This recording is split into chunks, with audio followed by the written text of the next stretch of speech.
I was told a story of someone that attended a local EV owners group kind of monthly meetup, and they were the only one there that had a Tesla, and everyone else had Leafs. And the topic of conversation was how they can conserve range by running as little HVAC and everything as possible, and how many blankets they had in their car and their like heated blankets and things. And the Tesla owner just said, "I just top in my car and turn on the heat." And that's kind of where we're at, just in the industry as a whole. We need to go from the nerds that care about the little details and are willing to make sacrifices to these cars just have to be great and work and prove that they're better on their own and not because someone is telling them they have to drive it or that they have to make sacrifices to drive it.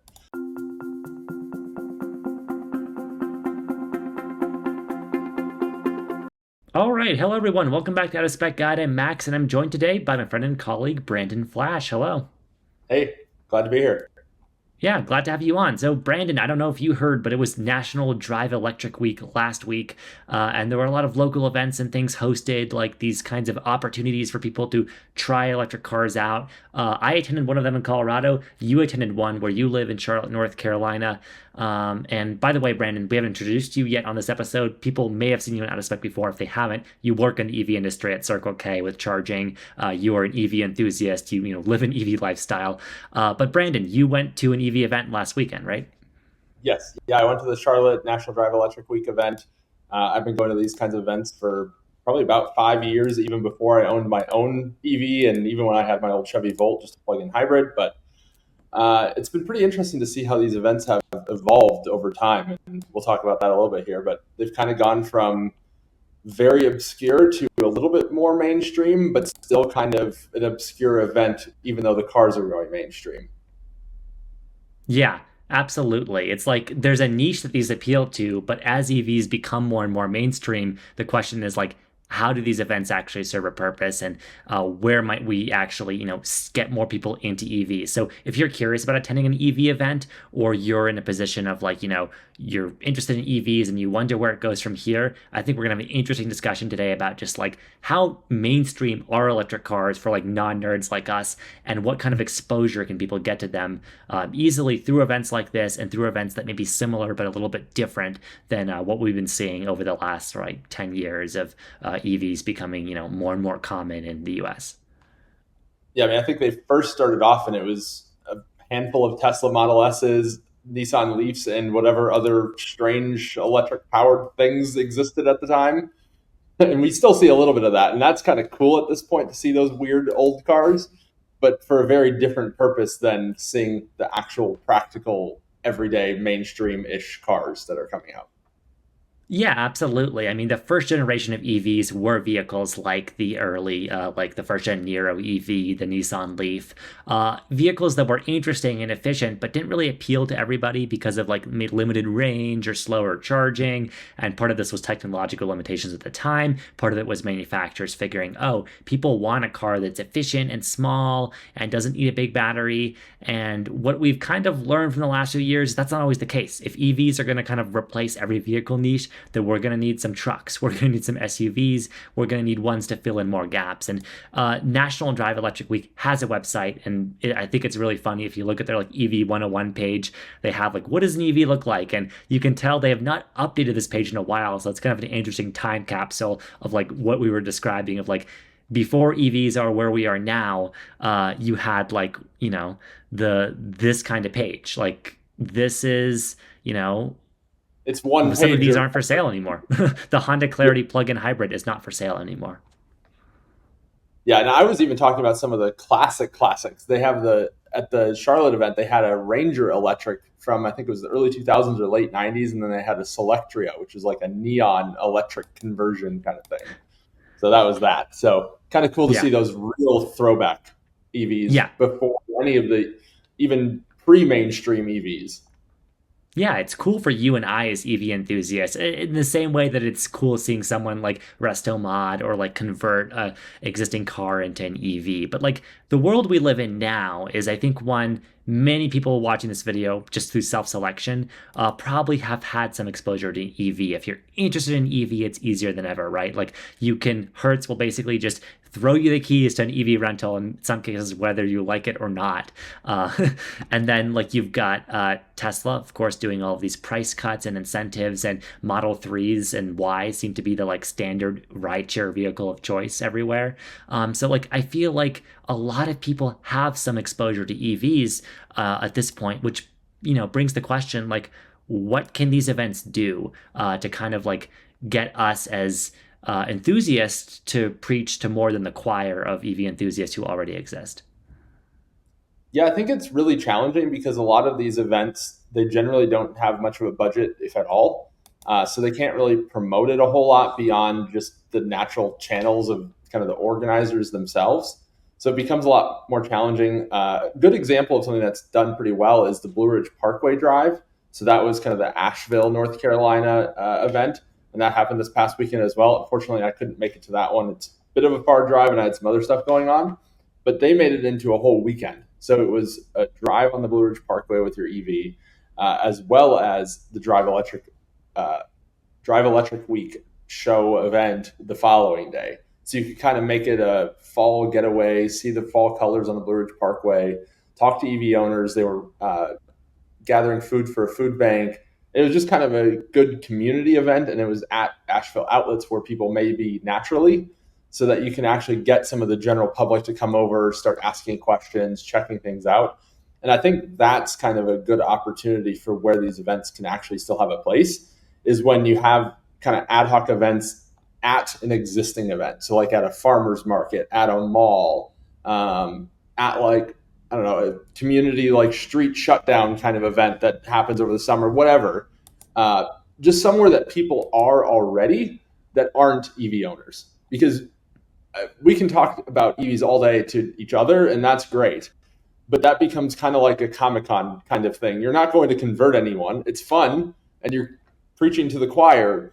But if the goal is to educate and spread the word about EVs, talking to each other about them more is not really doing a whole lot.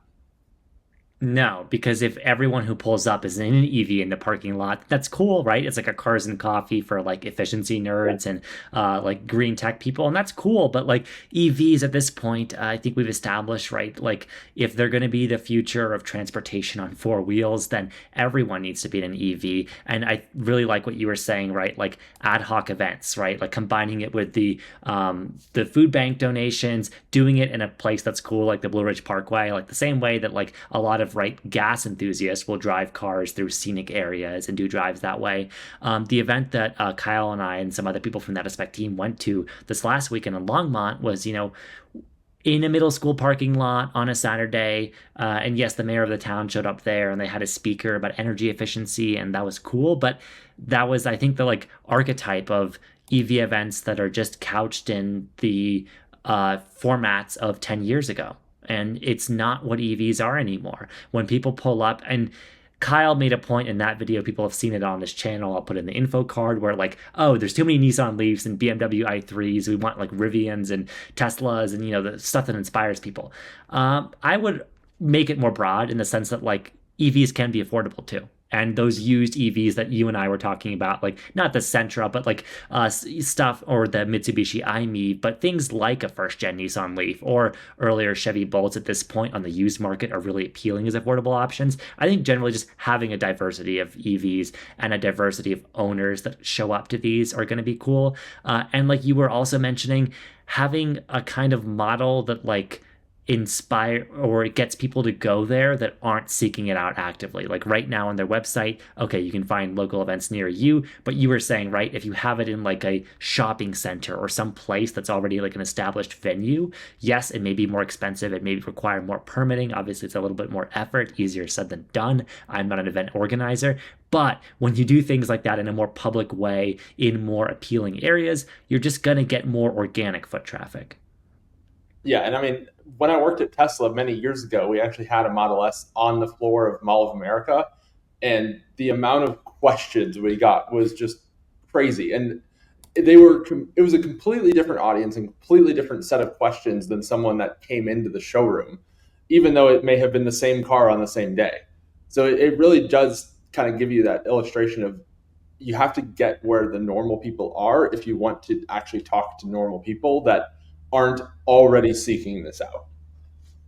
Yeah, be where the people are, because the reality is that people want to experience it. Like you can look on Tesla's website now, and a lot of places like Polestar, direct to consumer brands with showrooms, dealerships who offer EVs will do test drives. I would argue the direct to consumer brands like Tesla and Polestar do the best job because that's their focus and their staff are well trained for it and they're equipped to answer people's questions. But like if you are an EV enthusiast watching this video, or you want to direct people who are already interested in EV, like there's great ways to do that. The purpose of these events should probably be to just have a wider net of people who aren't going to self-selectively go to them and say, oh, I want to test drive a Model Y or experience what that's like. It's going to be talking to people like you and I and other people who can tell them, hey, when you drive an EV, it's, okay, there's the green credibility. There may be other benefits, but like I like driving an EV, for instance, because I save money charging at home.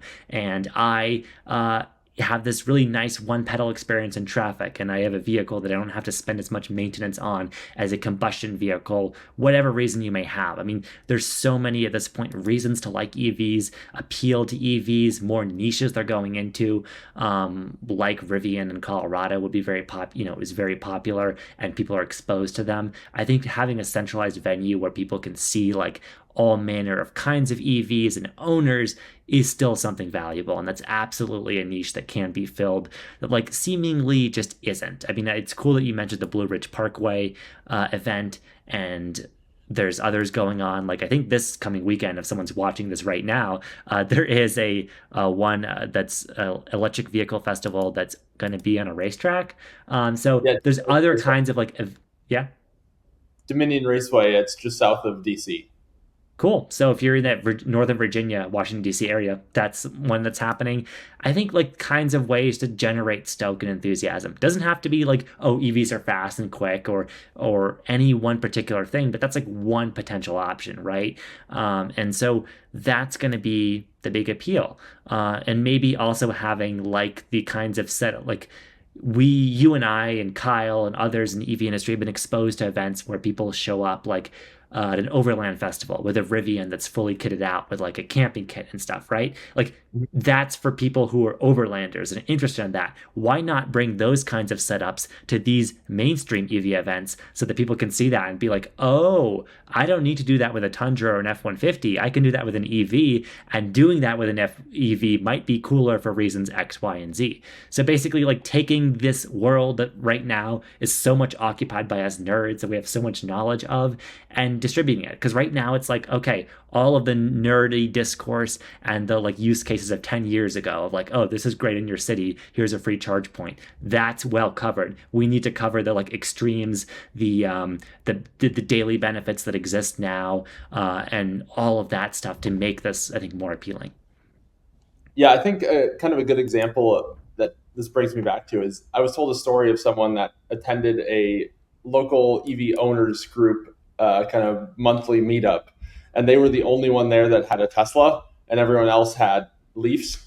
And the topic of conversation was how they can conserve range by running as little HVAC and everything as possible, and how many blankets they had in their car and their like heated blankets and things.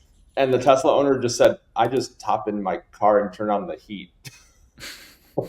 And that's kind of where we're at, just in the industry as a whole. We need to go from the nerds that care about the little details and are willing to make sacrifices to these cars just have to be great and work and prove that they're better on their own and not because someone is telling them they have to drive it or that they have to make sacrifices to drive it.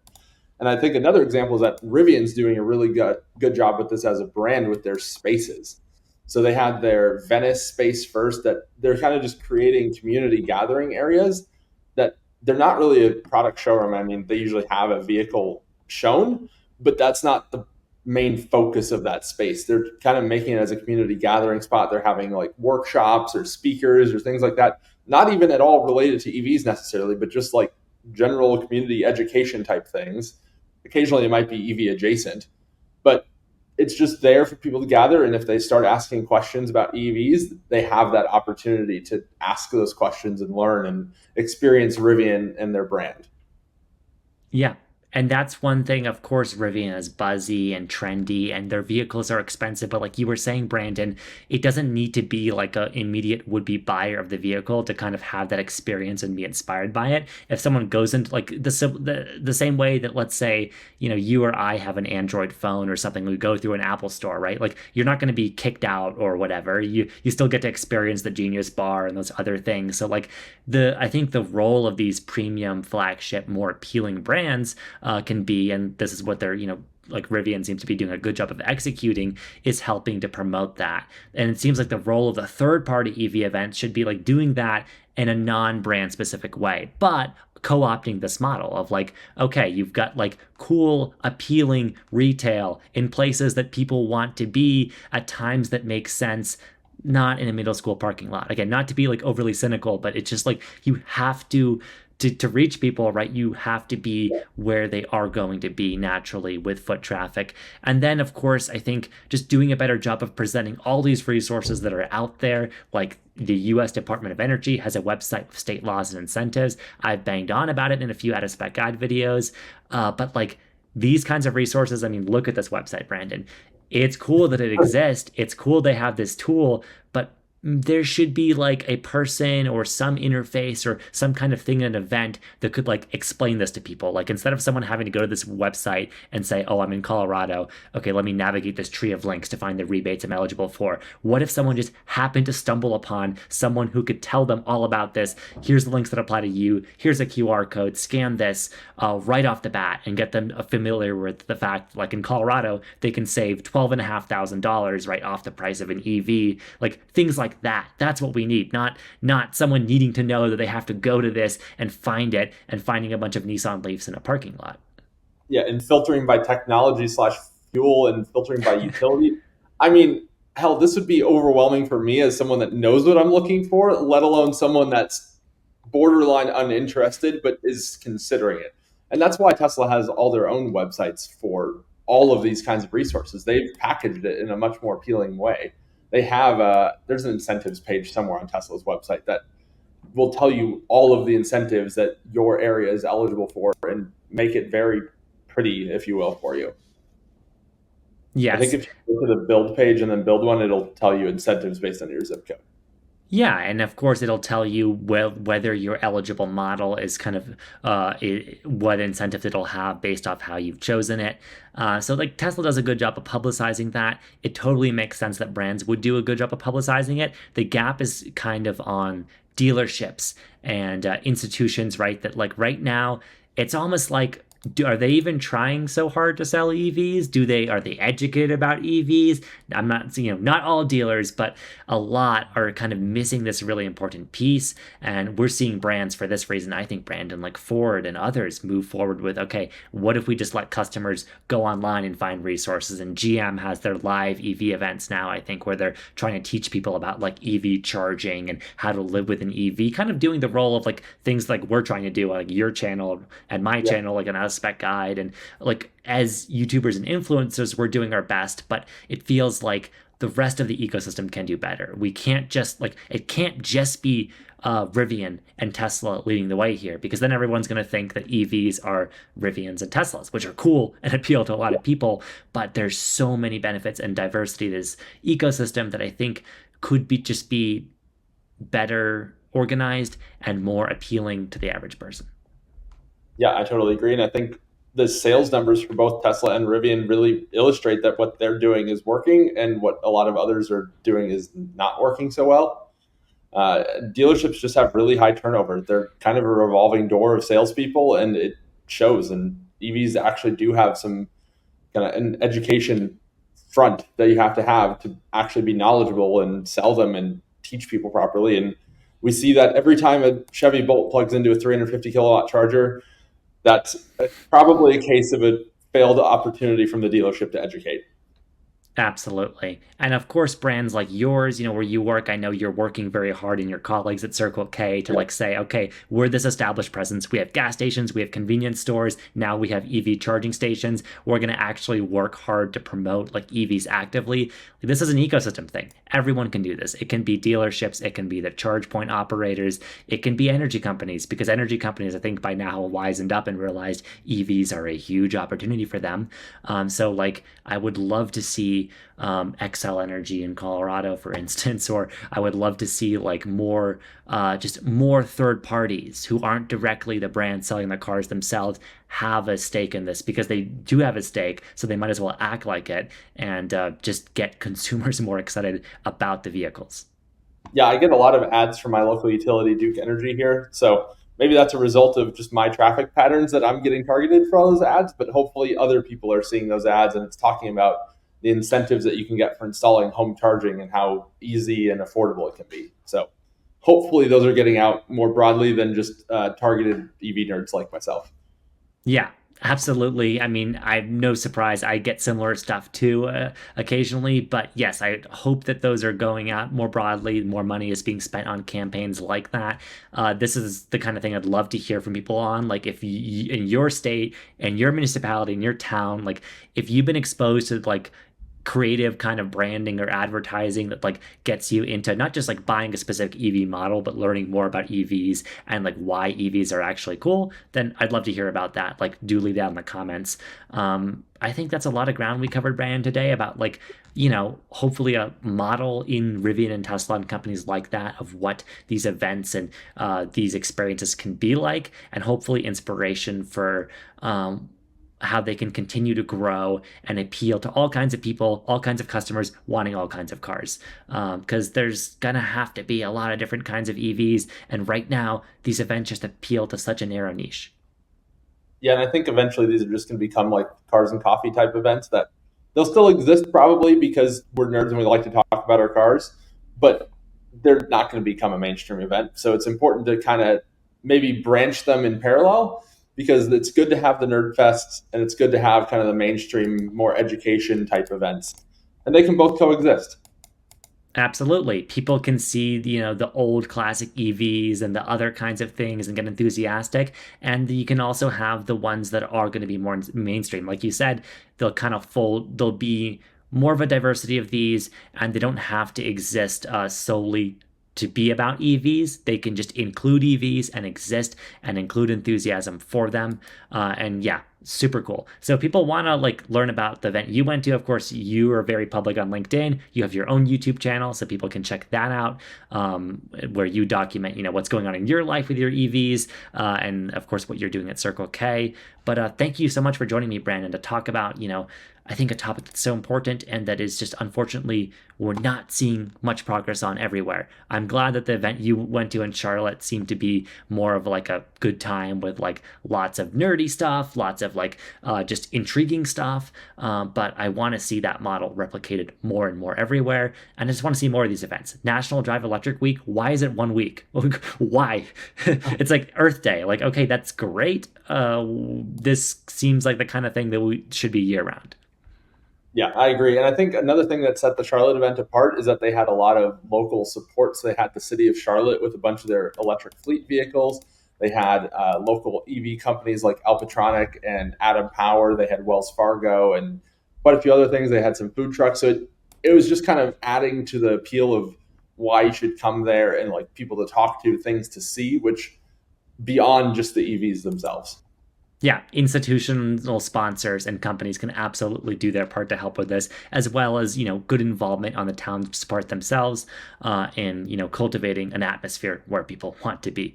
Um, yeah, super cool. Thanks for discussing this with me, Brandon. And again, if you've watched this and thought about an experience of an event you've had, positive or negative, or kind of advertising or marketing that you've been exposed to, I want to hear about it. Leave it in the comments. Thanks so much for watching this episode of Spec Guide. Let us know other topics you want us to cover as well. See you in the next one.